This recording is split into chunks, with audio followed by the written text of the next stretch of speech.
She never had an alarm clock. She didn't need one. The rooster would scream before dawn, but by then she was already up, awake not from rest, but from habit, from fear, from obligation, the kind of waking that doesn't come with light, but with dread. Her eyes would blink open in the pitch-dark silence of the barn-like room, the straw mattress beneath her itchy with lice, the cold gnawing at her bones, and the knowledge already pressing down. The day wasn't hers. It never had been. There was no good morning, no sunlight streaming through lace curtains, just the smell of damp wood, sour milk, and something else, something heavier. She had learned to rise without sound, to not wake the others, to move like a ghost across dirt floors while the world outside was still asleep. In that hour, between night and obligation, she stole a breath. Just one. Not a hopeful one. Hope didn't exist here, but one of preparation. Because what waited wasn't life. It was survival. If this story touched you in any way, subscribe to the channel so you don't miss what's coming next. Every story here is a voice that deserves to be heard. And tell me in the comments, where are you watching from? I'd love to know how far these voices are reaching. Her fingers were cracked from cold, stained from yesterday's ash, and she hadn't seen herself in a mirror in months, maybe years. Not that it mattered. Her face was just another tool, another unwashed, unremarkable part of a body meant to labor. She wrapped herself in rough wool, more sack than garment, and stepped out into the pre-dawn frost barefoot, because the shoes were for the men, or for church, or for nothing. She didn't walk. She shuffled. Over the hard ground, past the silent chickens, toward the kitchen shed where the fire from the night before had long since died. Her job, before the world stirred, was to bring it back to life. Coals were nudged, breath was blown, and splinters of wood were sacrificed, until the first flickers of orange dared to return. That fire, like her, was only allowed to burn if it served someone else. By the time the first man grunted awake in the other room, she had already drawn water from the well twice, kneaded dough for the day's bread, peeled what little turnips hadn't rotted in the bin, and boiled oats that smelled more of smoke than food. No one thanked her. Gratitude wasn't part of the routine. Efficiency was, speed, submission. She didn't think in hours. Time wasn't marked by clocks. It was measured by task. Sweep the floor, milk the goat, tend the fire, feed the chickens, wake the children, boil the linen, empty the chamber pot. Again and again and again. There was no day off, no weekend, no you look tired, no choice. The sun didn't own the day, the work did. The other women, her sisters, her mother, the neighbors, were all versions of herself. Faces melted into one another. They shared the same hands, the same coughs, the same scars across knuckles and backs. Sometimes, when they crossed paths at the well or while wringing cloth in the river, they would exchange half smiles, not of joy, but of recognition, of resignation. They didn't talk about pain. That would take too long, and it would change nothing. But deep inside, beneath the soot and sweat, she remembered stories, whispers passed down from her grandmother, of a time before this village, before this regime, before men decided that a woman's worth was in how much silence she could swallow. Those stories felt like dreams now, half-remembered, twisted by hunger and reality. But they clung to her, quiet embers hidden beneath the ash. Her body moved by instinct, a machine in service of others. She had memorized the creaks of every floorboard, the timing of every bell, the weight of every bucket. Her back bent not from age, but from expectation. Her eyes darted not out of fear of violence, but fear of disappointing someone. And yet, disappointment always came.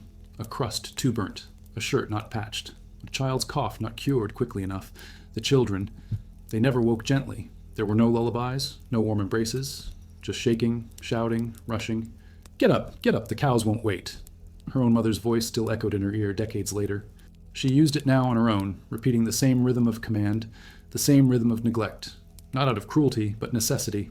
Love, if it existed, had to wait until after the chores. And by then, it was night again. Some days she wondered if this was all God wanted from her. The priest said suffering was holy, that her place was divinely ordained, that silence was a form of grace. She believed it once. Maybe she still did. But there were nights when the wind howled through the cracks in the barn, when the candle burned low and her body refused to move, that she doubted. And when she doubted, she hated herself for it. The men didn't wake like her. They stretched, groaned, waited for food to arrive. They spoke loudly, occupied space without effort, and went about their days with the confidence of ownership. They owned the tools, the land, the prayers, the rules. Her husband didn't beat her, at least not always, but his absence felt heavier than any blow. He never asked how she was. He didn't need to. Her pain was background noise, like the creak of the windmill or the moan of a cow in labor. Expected, ignored. And yet, she endured. Every morning, every fire, every barefoot step across frozen mud. Not out of hope, not for love, but because there was no alternative. She had never seen another life. No books, no schools, no road out. Only the narrow footpath between her home and the church, and the cold stone steps that reminded her every Sunday that heaven was not for people like her. It was for those who obeyed. There was a kind of dignity in her discipline, a strength in her silence, but no one called it that. They called it duty, womanhood, the natural order. And so she carried it, on her shoulders, in her womb, in the crust beneath her nails, all before the sun even broke the horizon.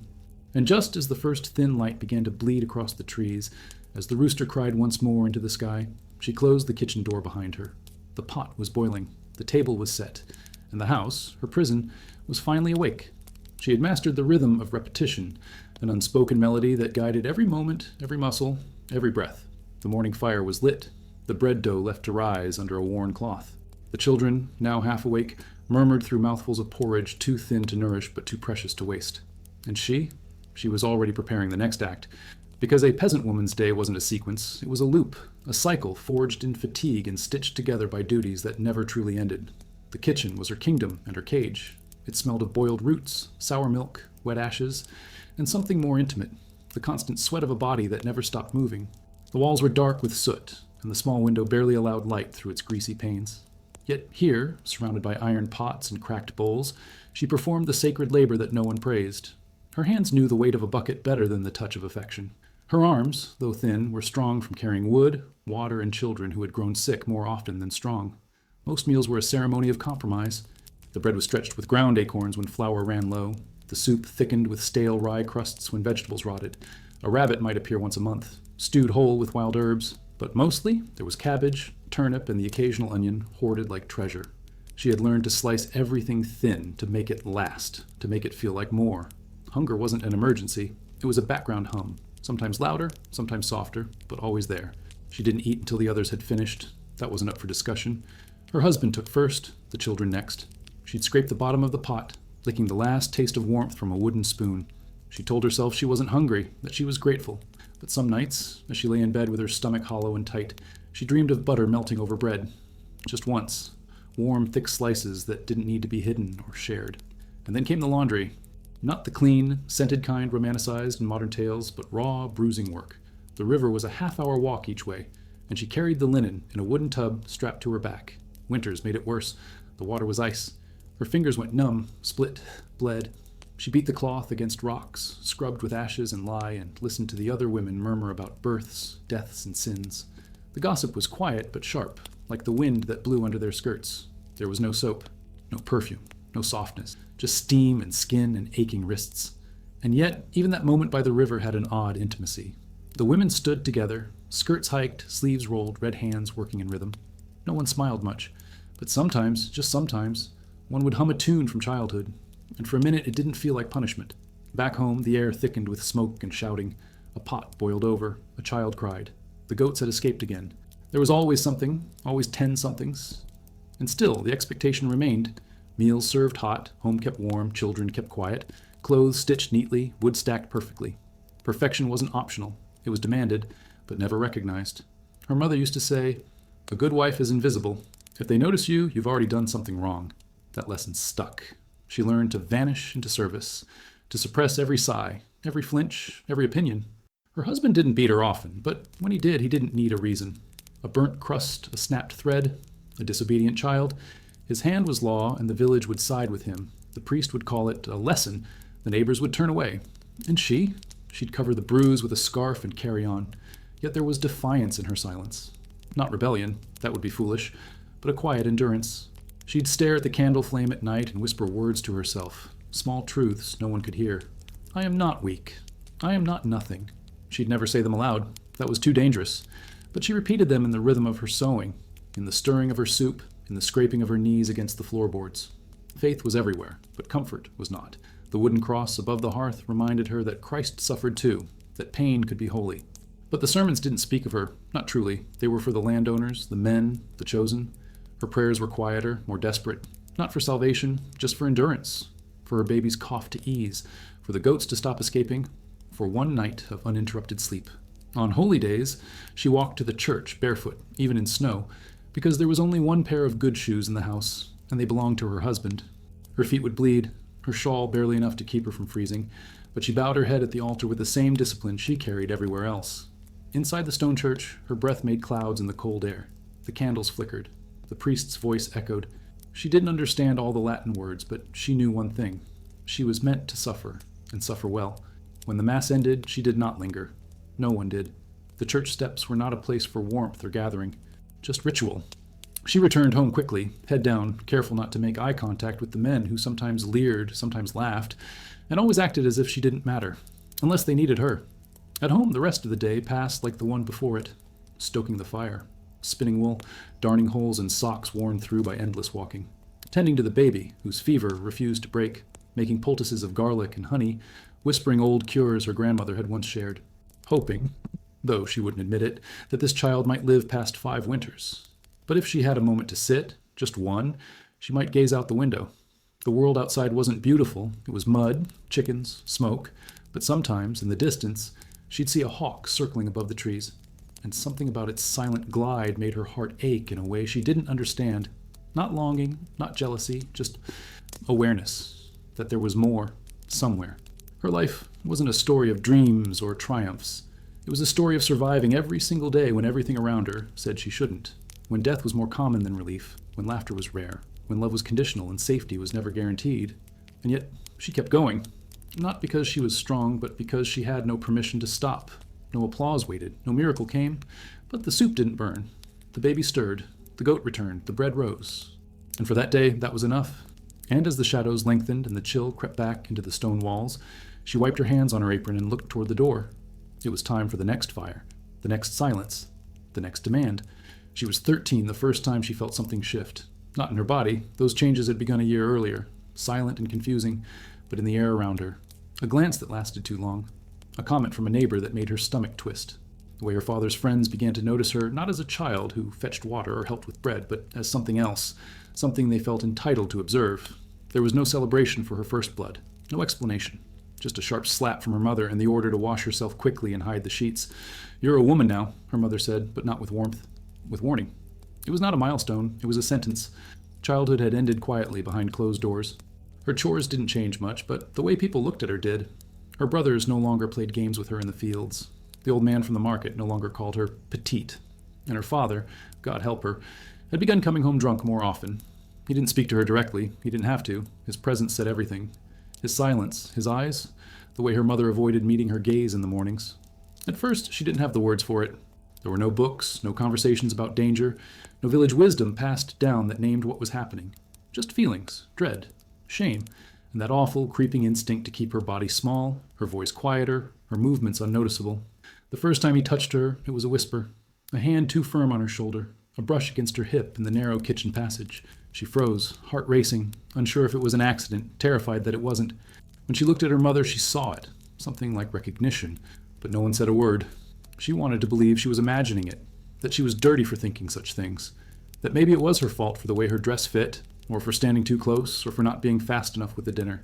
The priest had said sin begins in the heart, and now she feared she was the sinner. Not him, but it got worse. Subtle turn to undeniable. Orders barked late at night to clean something that didn't need cleaning. A command to rub his feet when she was already half asleep on the floor.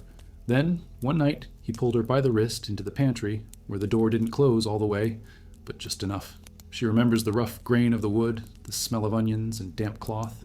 She remembers her breath disappearing. It didn't end there. Of course it didn't.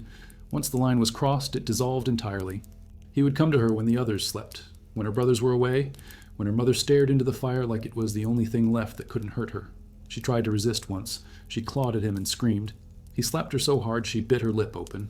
No one came. No one asked about the bruise. After that, she didn't fight. She became what he wanted. Still, silent, useful. The body was no longer hers. It was a vessel for his rage, his power, his rot. She learned to disappear inside herself, to turn her gaze inward and leave the moment behind. The floor became her friend. She would count the grains in the wood to distract herself. Sometimes she would imagine she was dead.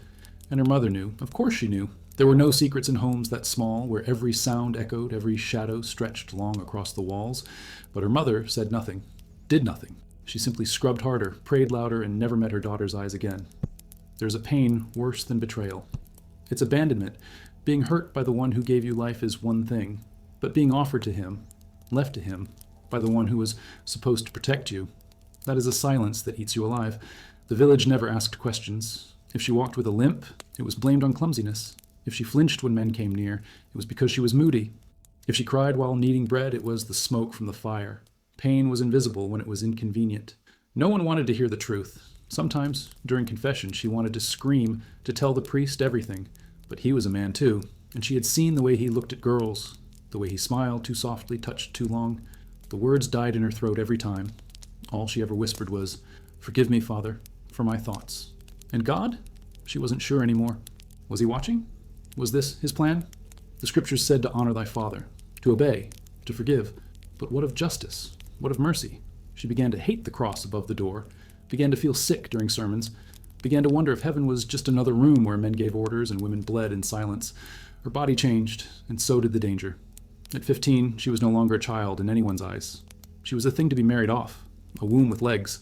Her father found a man, older, rougher, widowed twice, a man who needed help with goats and land and children not his own. She didn't get to say no. Her opinion was never asked, only her dowry discussed. And on a rainy Thursday, they married her off with stale bread and one wool blanket. She didn't cry on her wedding night. She didn't scream. She just laid there, arms limp, eyes open. It wasn't new. It wasn't even the worst. It was simply another version of the same story. Another man. Another door that wouldn't open. But in the early hours of the morning, when the chickens stirred and the world was still gray, she stepped outside barefoot. The mud squished between her toes. The rain had stopped. And in the distance, far beyond the trees, she saw smoke rising from another village. For a moment, just one small second, she let herself wonder. Was there another girl out there, standing in the dark, barefoot in the mud, just like her? And if there was she still breathing? Was she surviving? Was she fighting? She knew the layout of the house better than the contours of her own body. She could navigate it blindfolded, every creak, every uneven floorboard, every corner where shadows lingered. It was a house made of wood, stone, and silence. Silence thick enough to choke on. It was not the silence of peace or reflection. It was the silence of control, of endurance, of things no one dared say aloud. There were no locks on the doors, only the authority of men. Her husband, taller than her father, louder than the priest, rougher than the goats, believed himself king in a kingdom of chickens, children, and dust. He didn't hit her every day. That would have drawn suspicion, maybe. Instead, he hit when he thought she needed it, which, by his logic, was whenever his bread was cold, his wine was sour, his pride was bruised. She stopped asking questions quickly. She learned that silence was armor, that answering back was not defiance, it was danger. If she flinched, it was weakness. If she cried, it was insult. So she became stone. She cooked. She cleaned. She kept the children alive. She bent, folded, twisted herself until she barely recognized the girl she once was. He kept her under surveillance without ever looking at her. Every move was measured. Every decision passed through him. Could she go to the market? Only with his approval. Could she help the neighbor's sick child? Only after his needs were met. Could she save a coin for herself? Never. The coins were his. Even the ones she earned by selling eggs or mending clothes were for the house. And the house meant him. This was the rule of the time. This was not strange. In 17th century rural France, a woman had no legal identity outside her husband. She could not own land. She could not inherit without male permission. She could not testify in court. Her body, her voice, her labor, they were all considered extensions of the man she married. Even her prayers were expected to align with his. If he converted, she followed. If he sinned, she bore it. If he failed, she carried the shame. So when he dragged her by the hair across the courtyard in front of the neighbors, no one stepped in. They looked away. One woman muttered a prayer. Another tightened her shawl. A third hurried her children indoors. The village protected its own peace more than its women. They feared scandal more than bruises. And it wasn't just him. The entire structure conspired to keep her small. The church preached obedience, the law enforced submission, and the community whispered behind closed shutters. If a woman complained, she was hysterical. If she fled, she was ungrateful. If she raised her voice, she was a threat. But there were threats far worse than her voice. One night, when her youngest son spilled oil into the fire and the kitchen went black with smoke, she rushed outside to save him. She didn't pause to ask. She didn't think. She just moved. And for that, she was punished. He struck her in the chest so hard she couldn't breathe for a full minute. She collapsed, coughing blood into the dirt. No doctor was called. Doctors were for landowners. She lay in bed for 4 days while he sulked around the house, annoyed by her slowness, her uselessness. She overheard him saying to a neighbor, "She bruises too easily. Soft women make soft sons." She turned her face to the wall and swallowed the rage. Even sleep wasn't refuge. He came to her at night, whether she wanted him or not. She had long stopped pretending. She had learned to leave her body when it happened, to float somewhere above herself, where the sound of creaking wood and panting breath couldn't reach her. She counted seconds. Sometimes she hummed softly inside her mind, a lullaby from her childhood, the same one her mother used to hum when her own pain was too loud. Pregnancy was a sentence, not a miracle. She bore 5 children. One died at birth, another lasted only 3 winters. The others survived, though she never let herself hope too much. Hope was dangerous. The midwife said it was a miracle that her body could keep giving life. She didn't feel miraculous. She felt hollowed out, like a tree too old to bear fruit, but still chopped for firewood. Each birth brought more fear. Not just of the pain, though the pain was unspeakable, like being torn in two without reprieve, but of what came after. More mouths to feed, more weight to carry. More reasons for him to stay angry. And if it was a girl, her heart sank deeper. Another body born into servitude. Another soul trained for silence. The irony was cruel. Women raised daughters to be strong and silent, even as their own strength was devoured. She taught her girls how to knead dough, how to scrub blood from sheets, how to avoid a man's rage with a bowed head and quick hands. She hated herself for it, but survival demanded it. She whispered old stories to them at night, not fairy tales. Those were for rich children, but warnings dressed in metaphor. Tales of foxes that tricked wolves, birds that flew at night to avoid hunters, girls who turned into trees so they couldn't be caught. Her daughters listened with wide eyes, and she hoped, she hoped, that some sliver of those stories would plant rebellion deep in their bones. But rebellion was expensive. It cost everything, and she had so little left. Sometimes she'd stand in the barn and stare at the road beyond the field. Just stand, covered in soot, apron-stained, hair limp. She wouldn't move, wouldn't blink. Just imagine what it might be like to walk down that road and never return. To disappear. Change her name. Learn to read. Find a place where no one knew her story, where her silence didn't define her. And then the baby would cry. The goats would bleat. The wind would rise, and the barn door would rattle against its hinges. And she'd go back inside. Because where would she go? A woman without property, without protection, without even a coin in her pocket. A runaway wife was a criminal. A mother who left her children was a monster. A woman who spoke her truth was a liar. A madwoman. A witch. And witches were burned. So she stayed. Not because she lacked courage, but because the world lacked justice. And still, she dreamed. Quietly, secretly. Sometimes in the space between wake and sleep. Sometimes in the moment after pain and before bleeding. She dreamed not of palaces or riches or revenge, but of a room of her own. A fire she lit for herself. A night without fear. A name that belonged only to her. But dreams don't feed children. They don't shield you from fists. They don't undo centuries of law, scripture, and custom. What they do, though, if you protect them fiercely enough, is flicker, even in darkness, even in silence, and that flicker someday might become a spark. It began, as these things often do, with something small, a cough that wouldn't go away, a bruise that didn't fade, a look from her eldest daughter that lingered too long and said everything without saying a word. For years, she had learned to numb herself, to dissociate from her own suffering, but now she saw it echoing in the faces of her children, and that, more than pain, terrified her. Her daughter had started walking like her, head slightly lowered, shoulders drawn in, voice barely above a whisper. She laughed less. She flinched more. One afternoon, when her husband shouted over a misplaced sack of flour, the girl dropped the basket she was holding, even though he hadn't touched her. That involuntary reaction cracked something open in the woman's chest. The violence wasn't just in the strikes, it was in the air, in the posture, in the silence. It was spreading, inherited.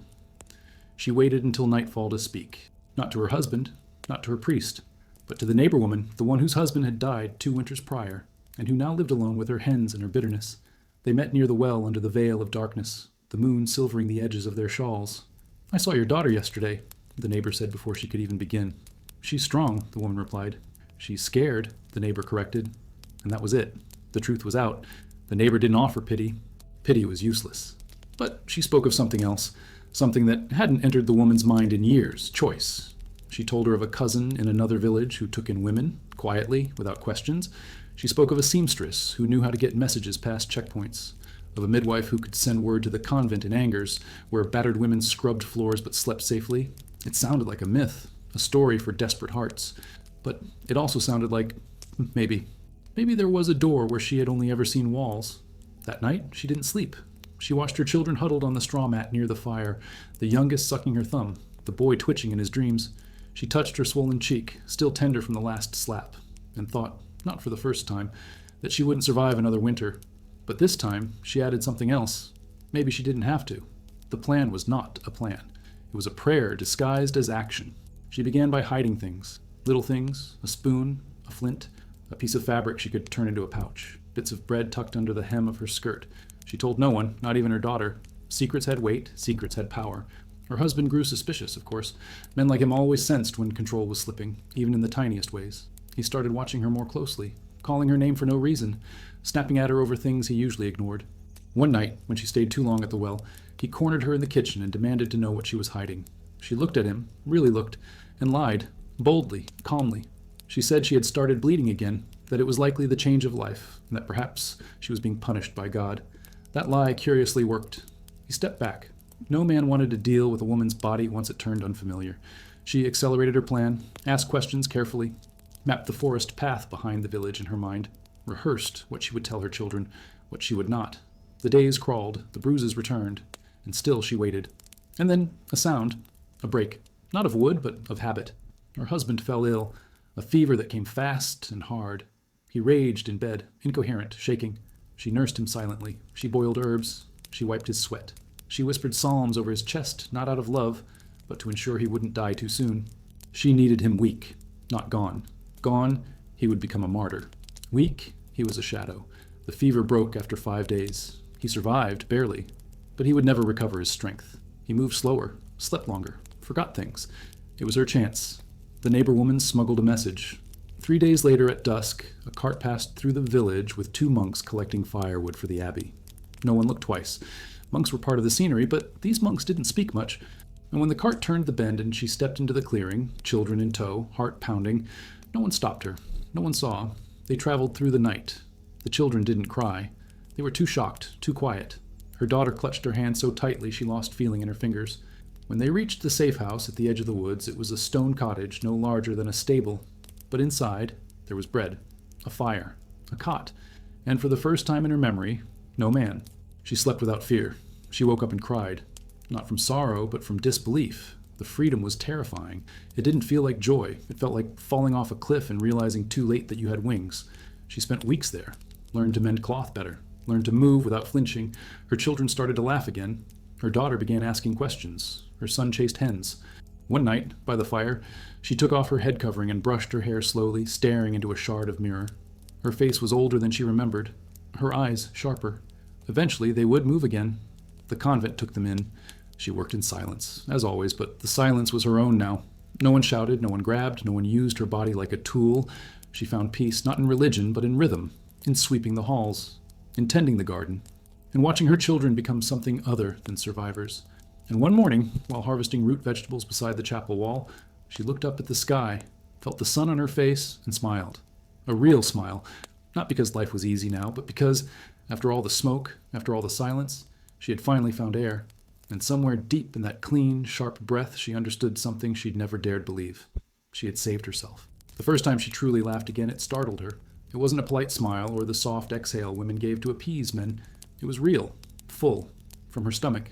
She had been kneading dough with her daughter, now a tall, sharp-eyed girl with sun-warmed arms and calloused palms, and the flour exploded unexpectedly in a puff that dusted both their faces.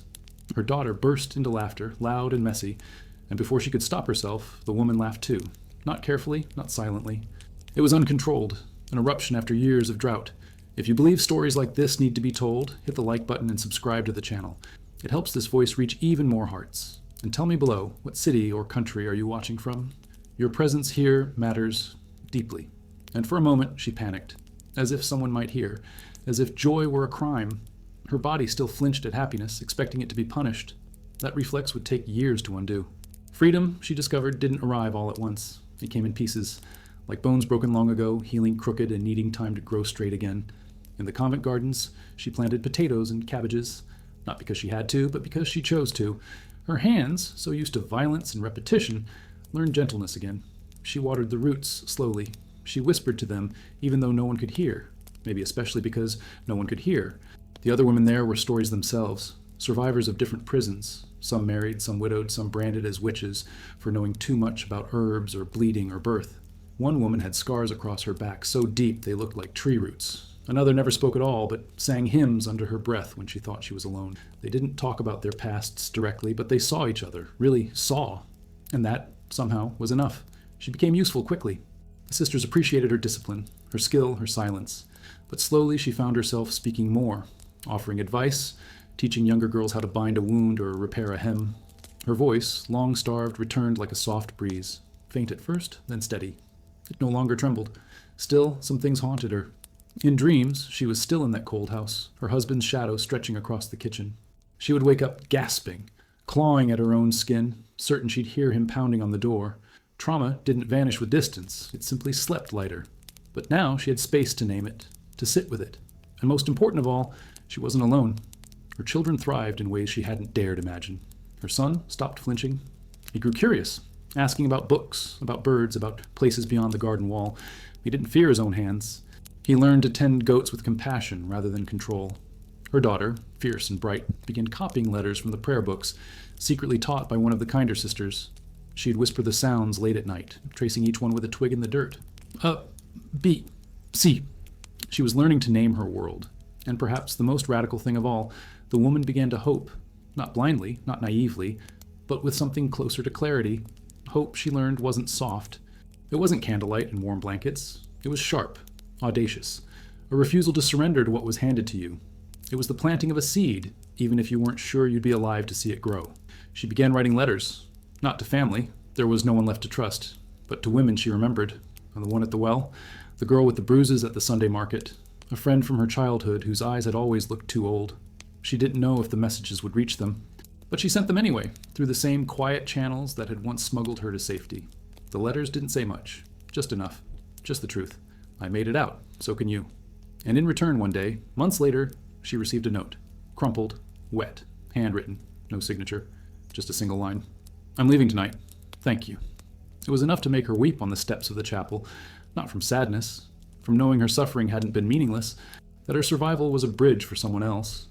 Curiously, it was during one of these quiet afternoons, kneeling in the garden, dirt under her nails, sun warming the back of her neck, that the priest from the village appeared.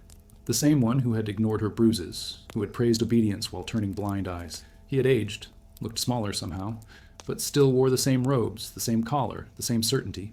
He had come to offer absolution, to ask, perhaps, for her to return, to forgive, to re-enter the fold. She looked at him for a long time, not with anger, but with the weight of everything unspoken, and she said, softly but clearly, I am not the one who needs forgiving. The priest said nothing, just bowed and walked away.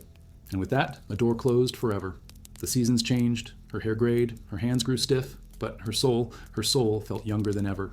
She wore her scars like medals now, not because she was proud of what had happened, but because she had survived it all. She had built something new, quiet, steady, real. Some evenings, she would sit with the other women, telling stories under the olive tree. Not the old tales of saints and devils, but stories of themselves, of girls who'd run, of men who fell, of babies who lived, of dreams that didn't die. They spoke in half-truths and glances, but their voices rang with power. The kind of power that only those who've been crushed and still stood up can ever understand. And as twilight melted into night, and the air turned cool and sharp with autumn's arrival, she'd look up at the stars and remember who she used to be.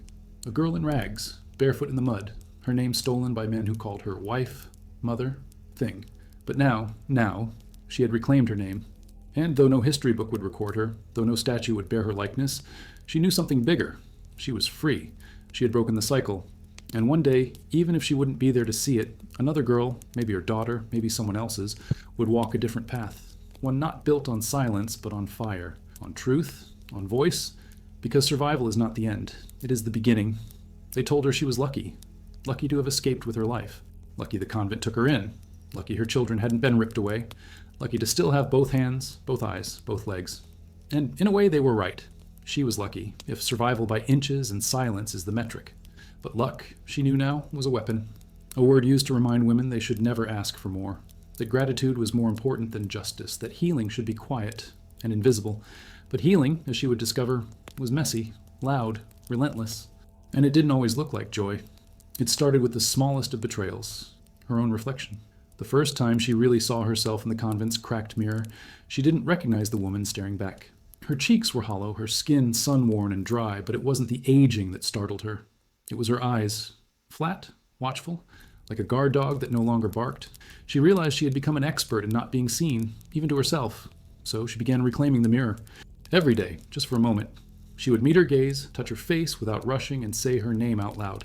Not the one the church used, not the one her husband barked, but her true name. The name she had whispered to herself in the dark when she was a girl. The one only her grandmother used to call her. Names are powerful. In the France of the 1600s, many peasant women died without theirs ever being recorded. They were listed as wife of, mother of, servant of, and no surname unless a man gave them one. But now, each morning, she gave herself back her name. That was where it began. Her daughter noticed the change before anyone else. "You walk different now," she said one day, scrubbing carrots beside her, "like your feet belong to the ground." The woman laughed, startled. "What does that mean?" "It means you're not trying to disappear anymore," the girl answered. She wasn't. She was learning how to take up space, not just physically, but emotionally. She allowed herself preferences again. Hot tea instead of wine, lavender over rosemary, silence over forced prayer. For years, she had been an extension of other people's wants. Now she asked herself, what do I want? The question alone felt revolutionary, and the answers were unexpected. She didn't want revenge. Not really. The fantasy had faded. What she wanted was witness. She wanted someone to look at her life, all of it, and say, "I see you. I believe you." That should never have happened. So she began telling her story, piece by piece. Not to everyone, not all at once, but in trusted corners in safe hands. Sometimes just in letters she never sent.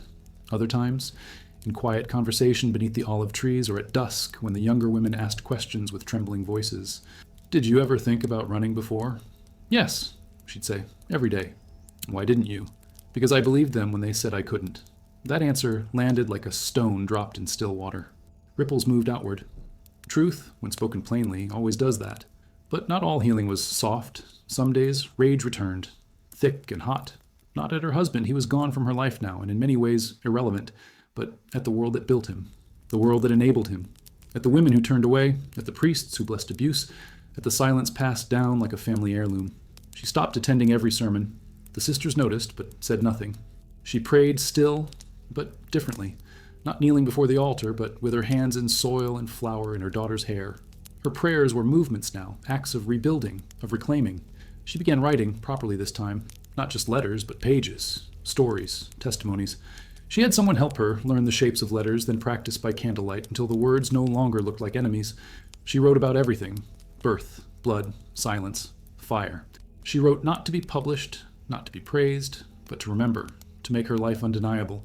One evening she read a story aloud to the other women in the convent.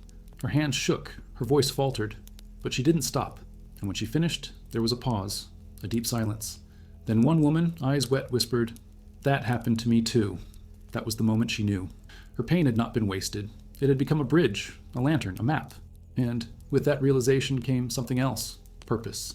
She began helping others escape, quietly, carefully. Letters sewn into hems, instructions hidden in bread sacks. She knew the roads, the signs, the excuses that worked. And the women who trusted her learned something she had taken decades to believe, that escape was not abandonment, it was salvation. Her daughter grew into a woman with her own voice, sharper than her mother's, but just as deep. The girl who once flinched now led. She organized food for the poorest families in the next village. She confronted the priest when he refused to bury a fallen woman. She signed her name boldly at the bottom of every letter. And one day, she asked her mother, "Do you think we could go back, just to see?" The question took her breath away. Back? To that house, that field, that kitchen soaked in memory? But she said yes. They went together, on foot. 2 women side by side. And when they arrived, the house was half collapsed, taken by moss and rot. The village was smaller, the people older. A few recognized her, most didn't. She stood in the doorway of what had been her prison and felt nothing. No rage, no sorrow, just distance. Time had done what it always did. It softened the edges, but it hadn't erased the truth. She walked through each room, touched the hearth, sat in the spot where she used to sew in silence. Then, without ceremony, she took a piece of the wooden door frame, a splintered fragment, and placed it in her pocket. Not as a souvenir, but as a reminder she had outlived it. As they left, her daughter turned back one last time. "Do you regret anything?" she asked. She paused, thought about the nights she almost gave up, the days her body screamed, the bruises, the births, the silence. "No," she said. "Only that I didn't run sooner. But even that taught me something." "What?" "That a cage can't keep you if you stop believing it's locked." And with that, they walked on, into the trees, into the light, toward a future still unwritten, but finally theirs. It took her nearly 40 years to understand that survival, while sacred, is not the same as living. For so long, her existence had been tethered to escape, to endurance, to managing pain, to waking up every day and simply not dying. And for many years, that was enough. It had to be enough. But what comes after the fire burns out? After the chains are broken? After silence is no longer a cage but an open field? She had never prepared for peace. Peace was foreign, unfamiliar, and deeply uncomfortable at first. The convent became quieter over time. The children grew older, and so did she. Her hair had turned white like the snow she once used to kneel in, scrubbing laundry in frozen rivers. Her hands had changed, less steady but still strong. Her eyes had lost none of their sharpness, but now they saw things differently, slowly, with reverence. She began to feel space inside herself, empty rooms that once held only fear, now echoing with possibility. And so, one morning she left, not in secrecy, not fleeing, but in full light, with a satchel and her daughter's blessing. She walked beyond the convent gates with her head held high, toward a village she had never known. A place by the coast, where the wind carried salt instead of soot, and where no one knew her name, not even the new name she had earned. She arrived with no plan, only instinct, and for the first time in her life that was enough. The village was simple, fishermen, seamstresses, children chasing chickens, but it held something sacred, anonymity. She rented a small room above a bakery in exchange for sweeping the floors and tending the ovens at dawn. The scent of bread became her new prayer, the warmth of the fire her new liturgy. There was no priest here, only an old woman who brewed herbs and told stories in the marketplace. The people laughed louder, looked one another in the eye, and no one asked about the past. Here she was not that woman, not the widow, not the wife. Here she was simply herself. She began writing again, at night by candlelight, pages filled with memories, names, moments, not for revenge, not for history, but so they wouldn't disappear. She didn't want to die with her story untold, with the names of the forgotten buried alongside her. So she wrote them all. The girl at the river who never came back, the neighbor who hummed lullabies to hide her bruises, the midwife who saved babies in secret, the mothers who buried their own sons after famine and war and silence. She wove their names into prose, into poems, into something that felt like sacred testimony. And one day, she took the stack of pages to the old herb woman in the market and asked her, "Can you help me make this real?" The woman smiled. "You've already done that," she said. "But yes, let's bind them. Let's let someone else read." So they did. The book was small. No title on the cover. Just rough paper and black ink. It passed from hand to hand, first among the women in the village, then to the next town, and then further. Not published, not advertised, but shared, secretly, as it should be. It wasn't a story of fame, or revolution, or royal scandal. It was a story of what happens when a woman refuses to disappear. One afternoon, a young girl appeared at her doorstep, barefoot, pale, clutching the book. She didn't speak right away. She just looked at her with wide eyes, as if waiting for confirmation that she was real. And when she finally whispered, "I think I'm in here," the woman understood. Not literally, but spiritually. She was one of them, the next in the line. And the story had reached her. They sat together on the step, the girl trembling, the woman still. She didn't give advice. Advice was cheap. Instead, she told the truth. "You already know what to do? You just need to believe you're allowed to do it?" The girl nodded. They didn't speak again. Later, the woman would watch her walk away, the book tucked under her arm, and think, "This is how it begins." Again. She had become something she never expected. Not just a survivor, not just a witness, but a transmitter. A node in a long chain of women passing down fire in their hands like it was bread. And she didn't stop there. In time, she started teaching. Not formally, not in a school, but in kitchens, on walks, during long evenings at the edge of the sea. She taught what no one had taught her, how to read the signs of danger, how to hold secrets safely, how to smuggle hope like flour in a pocket, how to hear the difference between silence born of fear and silence born of choice. She taught that survival isn't passive, it's a craft, a learned thing, sharpened through trial and blood. And above all, she taught that dignity is not something others give you. It's something you carve with your own hands, even when they shake. Sometimes women would cry when she spoke. Sometimes they would rage. Sometimes they would stare into the fire with faces like stone. She never forced them to speak. She just stayed. That was enough. And as the years passed, something remarkable began to happen. Laughter came easier, not just hers, but everyone's. Girls danced barefoot in the fields. Widows sang old love songs with new voices. One woman started carving wooden figures, small statues of women holding bundles, holding babies, holding knives. They sold them at the market, quiet rebellion in plain sight. And one evening, sitting on the sand with her daughter beside her, grown now with lines on her face and certainty in her eyes, the woman leaned back and looked at the stars. "I used to think God had abandoned me," she said quietly. Her daughter turned to her. "And now?" She paused, then smiled. "I think she was just waiting for me to speak." And as the waves whispered against the shore, the wind picked up the edges of her story and carried them farther than she ever thought they could go.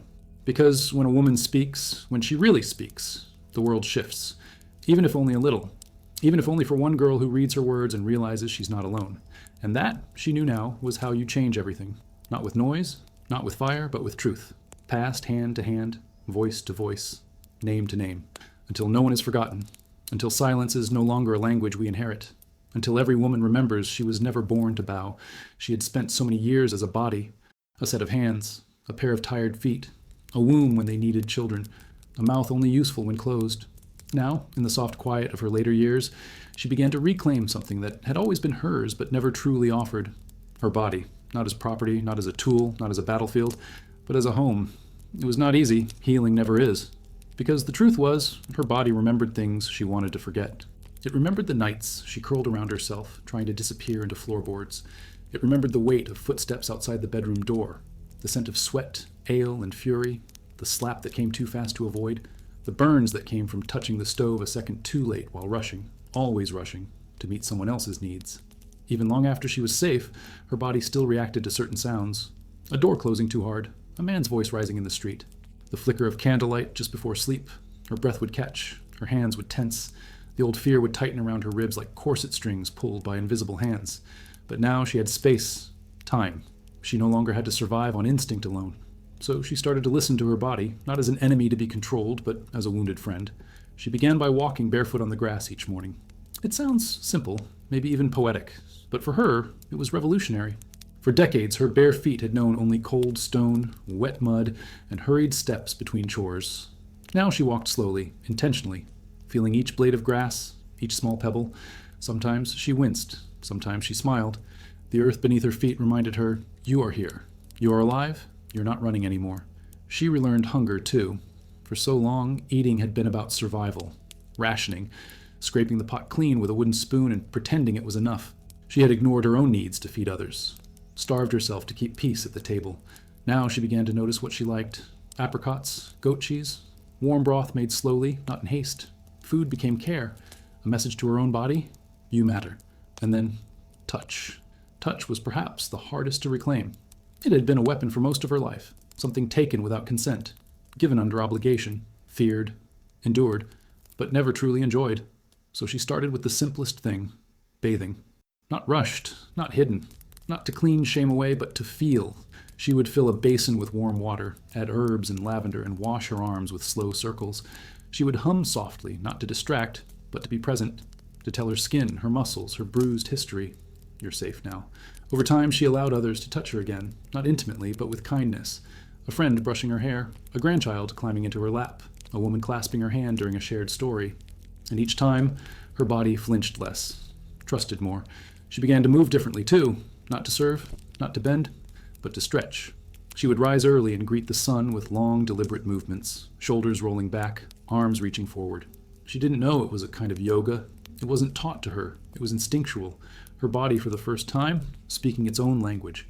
And with that came something unexpected. Pleasure. Not just in touch, but in being, in breath, in warmth, in sitting still, in wearing linen that felt soft against her skin, in brushing oil into her hair and braiding it without haste, in looking at her naked reflection. Not with judgment, but curiosity. She had stretch marks across her stomach, scars on her thighs, wrinkles like riverbeds at the corners of her eyes. But instead of shame, she felt awe. Each line was a sentence, each scar a chapter, each breath a page still being written. And there were days, now, when she felt beautiful. Not the way young girls are told to be beautiful, decorative, delicate, desirable, but the kind of beauty that comes from survival, from presence, from the way she took up space without apology, the kind of beauty you don't need permission to claim. She began to dress differently, not for anyone else, but for herself. She chose color again, deep reds, mustard yellows, indigo blues, fabrics that draped and flowed rather than clung and confined. Clothing had once been armor. Now it was expression. And she danced. Not often, not in public. But some evenings, when the sky turned pink and the floor was empty, she would sway, arms lifted, hips moving gently to a rhythm that only she could hear, a rhythm her body had waited decades to remember. She didn't dance to forget. She danced to remember who she had always been beneath the silence. And that, more than anything, was the final piece. Memory. Not the memory of trauma, but of joy, of sensation, of being fully, unapologetically alive. She began teaching young girls in the village how to do the same, how to feel their own breath, how to notice their posture, how to say no with their bodies before they ever needed to say it with words. She taught them that their bodies were not debts to be repaid, not temples for others to worship or destroy, not burdens, but homes, their homes, and perhaps the most radical truth of all, they didn't owe their bodies to anyone, not even their pasts. She told them, there will be people who try to name you with their hands. Don't let them. Your body belongs to you, even when they say it doesn't, especially then. And when one girl asked, how did you learn to believe that? She paused, then answered quietly but without hesitation, by surviving, and then refusing to live only as someone who survived. Her body would never forget what it had endured. But now, it remembered something else too, something bigger, something louder than pain. It remembered freedom. It remembered love. It remembered how to belong to itself again. And that memory, she knew, would outlast everything that had ever tried to erase it. There were still days when she didn't smile, not because she was unhappy, but because the world had taught her long ago that smiles were dangerous. Smiles invited attention. They were mistaken for invitation. They made people ask, what's so funny? Or worse, who gave you permission to be happy? In the early years of her healing, a smile felt like a rebellion. Now it felt like a responsibility, not to perform it, but to protect it. And yet, there were moments when it came uninvited. In the middle of chopping onions, when her daughter made a ridiculous face, or when a child from the village ran up and offered her a crushed wildflower, roots still dripping with soil, or when she sat with the women at dusk, after the work was done, listening to them tease one another gently like sisters who remembered pain but chose laughter instead. It was then that she realized smiling was a miracle, not a frivolous thing, not decoration, but survival in its most defiant form, because joy in a world that tried so hard to silence her was an act of resistance. And resistance, real, rooted, everyday resistance, didn't always look like shouting. Sometimes it looked like waking up and making bread with love. Sometimes it looked like resting when you were told you had to keep going. Sometimes it looked like dancing alone with no one to applaud you. For generations, women like her had been taught that suffering was sanctified, that pain meant they were good, holy, deserving of heaven someday. But she had stopped believing that. She had lived enough hell on earth to know that joy was not a luxury. It was a right, one that had been stolen from her, year after year, by men who mistook control for strength, silence for obedience, and submission for love. She no longer waited for permission to be happy. And yet, joy came at a price. Because even in this new life, she saw the shadows in the corners, the unspoken things, the glances passed between the younger girls who carried bruises behind their eyes, the hesitation in their hands when a man got too close, the stories they hadn't told yet, but that she already knew. One girl, no older than 16, came to her in the garden one day, said she'd heard the stories about her, that she wanted to know how to survive it. She didn't say what it was. She didn't have to. And the woman, now in her 60s, took her hand, not to instruct, not to heal, but to hold, to remind the girl that she was not alone. They sat in silence for a long time. Birds called in the distance. The sky bruised with the purple of late afternoon. Then she said, there will be days when it feels like joy will never come. And then one day it will, quietly, fiercely. And when it does, let it stay. Don't apologize for it. Don't question it. Just keep it warm. That phrase stayed with the girl, and with many others. It became a kind of code among the women, a quiet anthem passed from lip to lip. Keep it warm. They wrote it on scraps of paper, sewed it into the linings of shawls, whispered it into the ears of crying sisters, left it carved into the backs of wooden spoons and under the lids of tea tins. It wasn't just a phrase, it was a declaration, because they all knew what it meant to live in a world where joy was rationed like sugar during war. But now they were creating something new, a place where joy didn't need to be earned, where it didn't have to be explained, where laughter wasn't suspect, where women weren't scolded for taking up space or speaking too loudly or feeling too much. The woman herself learned to laugh deeply again, not the stifled chuckle of caution, but the kind that made her throw her head back and forget, just for a moment, that she'd ever known anything else. She laughed when a hen escaped the yard and led 3 grown women on a wild chase through the vineyard. She laughed when a toddler called her the bread witch, because she always smelled of dough. She laughed when she found an old pair of shoes tucked under her bed with dried rose petals hidden inside, left there by someone who admired her from afar. But most of all, she laughed when she read the letters. They came every season now, folded carefully, smuggled in, carried by hand. Letters from women in other towns, other provinces, some she'd never met, some who had only heard of her by name, or not at all. Letters filled with secrets, with gratitude, with stories that mirrored her own in terrifying, tender detail. I read your words and I remembered mine. I thought I was broken. You showed me I was whole. My daughter will never know what I went through, and that is because of women like you. She kept every letter, bundled in cloth, tied with thread, hidden in a wooden box beneath the floorboards. Not because she feared discovery, but because they were sacred, more sacred than any sermon she'd ever heard. And some nights, when she couldn't sleep, when her body ached in the places that never fully healed, she would take them out, unfold one, and read it by candlelight. She never wrote back, not directly, but she kept telling her story, kept showing up, kept living fully because she knew every laugh she let out was a message, every smile a signal. She had become proof that joy could live in a body once used as a battlefield, proof that laughter could return even after decades of silence, proof that healing wasn't just possible, it was contagious. And as time passed, she came to understand something deeper. Joy was not the opposite of pain. Joy was the rebellion against it, a flame that refused to go out. She no longer feared her own laughter, because she knew now that it was not a sign of forgetting, but of remembering everything she had been denied, and choosing to claim it anyway. That was the legacy she wanted to leave behind. Not survival, not suffering, but the courage to smile when the world tells you not to. And that, perhaps, was her final lesson. Let them call it a miracle. Let them wonder how you're still smiling. Let them feel the weight of a joy they tried to crush and failed. She had always known the rules, not because they were written anywhere, but because they were enforced through stares, whispers, and the sudden absence of safety. A woman in 17th century France didn't need to be told explicitly that she was being watched. She could feel it in the air, thick and heavy like storm clouds, pressing low over the fields. The rules were simple. Don't speak too much, don't laugh too loudly, don't know too much, and above all, don't stand out.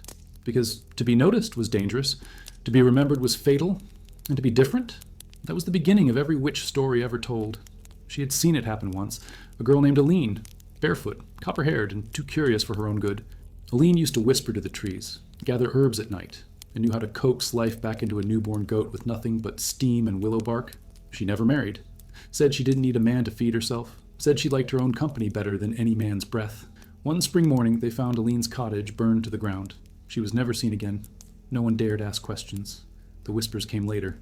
She was odd. She didn't go to Mass often enough. She had books. She walked in the woods alone. That last word echoed. Alone. It wasn't the woods that condemned her. It wasn't the herbs, or the books, or the way she moved through the world like she belonged in it. It was the aloneness, the self-possession, the independence. That was the real threat. And she, our woman, now older and worn and wise, had never forgotten that lesson. For years, she buried herself in silence, became small, bent her head, kept her knowledge hidden under her tongue like a burning coal. She had known things about healing, about the cycles of the moon, about how certain leaves boiled in water could stop a woman from becoming a mother again. She knew where the bees slept in winter, how to read the cracks in chicken eggs, how to ease pain with nothing more than garlic, salt, and a whispered name. But knowledge was risk, so she played dumb, forgot her own wisdom to survive. Until now. Now, in the quiet of her later life, surrounded by women who had shed their chains and rewritten their names, she began to remember everything. She began to share. It started subtly. A girl came to her with a fever. The convent's nurse offered prayer and rest, but the woman pulled her aside, handed her dried nettle, and instructed her to steep it in boiled wine. The next day, the fever broke, word spread. Soon, they came to her with questions. Not just about illness, but about themselves, about their bodies, about what dreams meant when they kept coming back, about the guilt they felt when they hated men who hurt them, about the fire they felt in their chests that no priest could explain. She didn't offer them commandments. She offered them stories. Stories of Aline, stories of herself, stories of women who once dared and were punished. But she also told them of the ones who survived, the ones who ran, the ones who fought, the ones who stayed hidden and passed their knowledge down in herbs, in lullabies, in sewing patterns and soup recipes. The world had called them witches. The church had burned them. The men had feared them, but what they really were free. And so the women began to gather, not publicly, not with banners or torches. That was not their way. That was the way of men. Loud, obvious, fragile. They gathered in kitchens and gardens and cellars and under moonlight. They shared stories, shared seeds, shared recipes that healed things doctors never could, shared how to recognize when a child was lying about a bruise, how to hide coins in plain sight, how to help a woman run without leaving a trace. It was not rebellion, it was survival, woven with grace. It was not war, it was remembrance. It was not magic, though it felt like it. They became what Aline once was, quiet forces of nature, protectors, watchers, holders of ancient truths disguised as domestic knowledge. And the men, they noticed. At first, they didn't understand. They mocked, called them old hens, silly spinners of gossip. But crops began growing stronger near the convent. The sick recovered faster. Children stopped crying in their sleep. And women, once afraid to speak, began walking taller, laughing louder. That's when the questions started. Who was teaching them? Why were they changing? Was there someone, something behind it? One man, a tax collector's apprentice, even called the woman witch to her face. She smiled, calm, steady, unafraid. "If I am," she said, "then may your daughters grow strong under my shadow." He never returned, but the tension grew. Old fears don't die. They mutate. They return in new clothes, in new laws, in new accusations. So the women became careful again, but not silent. They taught the young ones to listen, to remember, to carry knowledge in their bones and pass it only when safe. They didn't build altars or chant incantations. They built networks. One candle lit in a window to signal safe passage. A braid tied with red ribbon to mark a girl under protection. A phrase in a lullaby that meant, "Run now." They became folklore, living myths.